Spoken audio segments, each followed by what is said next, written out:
Assalamualaikum, salam sejahtera sahabat di Kara TV. Hari ini Jumat 4 September 2020. 10 tahun sudah saya di Malaysia, dan selama itu pula nyetir kemana-mana pakai SIM Indonesia. Jadi SIM seperti ini kemudian belakangan saya juga tambahkan dengan SIM internasional yang juga diterbitkan di Indonesia oleh Polda Metro Jaya. Memang kalau kita lihat ketentuannya di website JPJ, Jabatan Pengangkutan Jalan Raya di Malaysia, dia katakan bahwa SIM Indonesia memang bisa diterima di Malaysia, tetapi beberapa kawan katanya ada yang kena razia, tapi lalu polisinya bilang bahwa SIM Indonesia tidak berlaku. Banyak yang mengakali ini dengan meminta surat keterangan dari Kedutaan Besar Indonesia yang menyatakan bahwa SIM Indonesia itu setara dengan SIM Malaysia, kategori ini setara dengan kategori ini, maka bisa berlaku.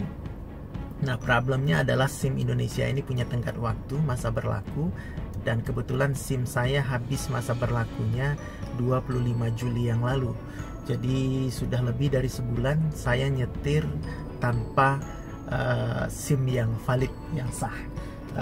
Walaupun sebenarnya international driving saya sih masih berlaku sampai 2022, tetapi SIM internasional ini harus diperlihatkan bersama-sama dengan SIM Indonesia, SIM domestik Indonesia yang sedang berlaku. Jadi ketika kalau saya kena razia sekarang, bisa jadi saya dianggap bersalah karena SIM Indonesia saya tidak berlaku.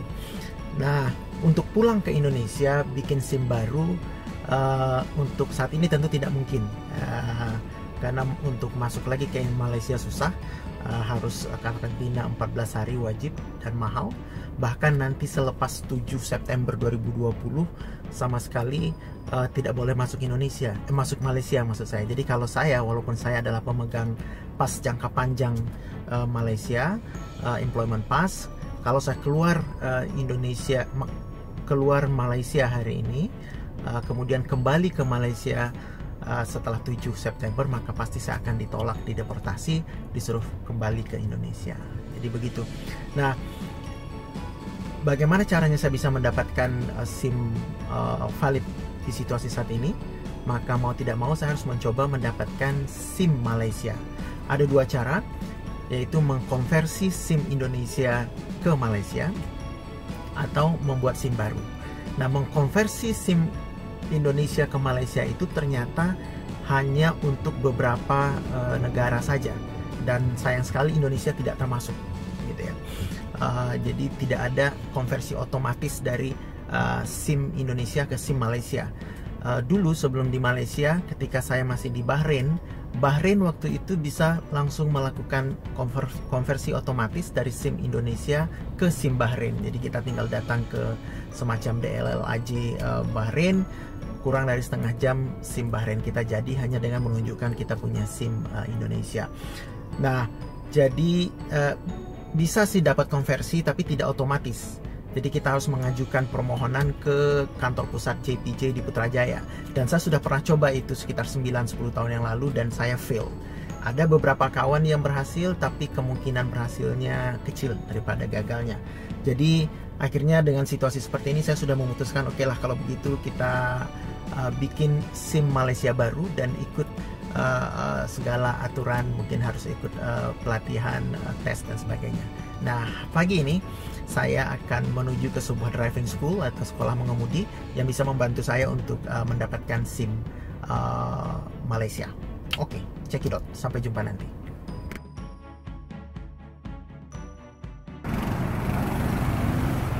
Ini adalah sekolah mengemudi atau memandu di sini, sekolah memandu yang saya tuju untuk mendapatkan SIM. Saya pilih ini karena pertama dekat rumah, cuma 1 kilometer saja.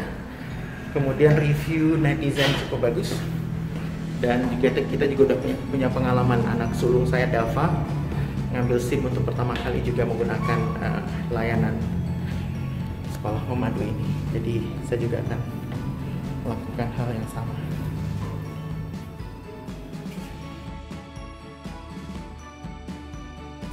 Sahabat di Kara TV, kembali dengan saya. Saya baru saja kembali dari sekolah memandu Malaya Tengah. Tadi saya di sana mencari informasi untuk mendapatkan SIM Malaysia, dan akhirnya saya sudah putuskan untuk ikut mendaftar untuk mendapatkan SIM Malaysia melalui sekolah memandu itu. Dan saya memilih jenis kendaraan manual karena saya pikir di Indonesia saya juga drive manual, lagi pula biayanya lebih murah. Jadi ternyata ada banyak step yang harus kita lalui untuk mendapatkan SIM Malaysia, driving license Malaysia. Jadi setelah pendaftaran yang tadi saya lakukan, berikutnya saya harus mengikuti apa yang disebut sebagai kelas KPP 01 selama 6 jam. Itu sebenarnya kelas teori. KPP itu kurikulum pendidikan pemandu. Itu kurikulum pendidikan pemandu. Kemudian setelah itu nanti setelah ada pendidikan kelas 6 jam, kemudian saya harus ambil ujian teori. Mereka sebut sebagai ujian teori komputer. Setelah itu kalau sudah lulus ujian teori, kita akan diberikan lesson L. Jadi ini adalah driving license atau SIM kategori paling bawah. L itu untuk learner. Jadi learner driving license. Jadi maksudnya untuk orang yang sedang mengambil pendidikan memandu atau mengendarai mobil di Malaysia. Setelah itu saya akan mulai mengikuti proses untuk mendapatkan lesson P. P itu untuk probationary. Jadi probation. Jadi untuk mendapatkan P license itu adalah license tingkat kedua. Nah, tahapannya adalah saya akan mengikuti kelas lagi KPP 02. Yang tadi KPP 01. KPP 02 ini selama 5,5 jam. On the road, jadi ini praktek ya, kelas praktek dengan instruktur. Kemudian dilanjutkan dengan KPP 03, jadi kurikulum pendidikan pemandu 03. Ini juga on the road, ini lebih lama 10 jam, jadi total 10 tambah 5,5, 15,5 jam. Kemudian setelah KPP 3 nanti ada ujian penilaian QTI. Nah ini saya tanya sama antinya tadi, QTI itu apa? Antinya juga kurang-kurang, kayaknya dia bilang tadi Quantity Institute, Training Institute, Test Institute. Tapi saya coba search di Google, ini sepertinya adalah semacam pre-test atau pra-ujian yang sesungguhnya. Jadi ini semacam apa namanya, semacam pre-test. QTI itu sebenarnya Qualifying Test at the Institute. Nggak tahu itu apa maknanya. Jadi qualifying test at the institute. Jadi seperti pre-test katakanlah begitu. Nah, setelah QTI test itu baru kita melakukan tes yang sesungguhnya, ujian JPJ namanya. Jadi maksudnya ujian atau tes yang dilakukan oleh JPJ. JPJ ini adalah Jabatan Pengangkutan Jalan Raya. Jadi seperti DLL AJR di Indonesia. Nah, kalau kita lulus ujian JPJ, barulah kita akan mendapatkan lesson P atau lesson P, probationary driving license. Kemudian lesson P ini, probationary ini berlakunya 2 tahun. Jadi kalau selama 2 tahun kita baik-baik saja, tidak ada kecelakaan, tidak ada masalah di jalan raya, maka kita akan mendapatkan apa yang disebut sebagai license C. C ini untuk competent.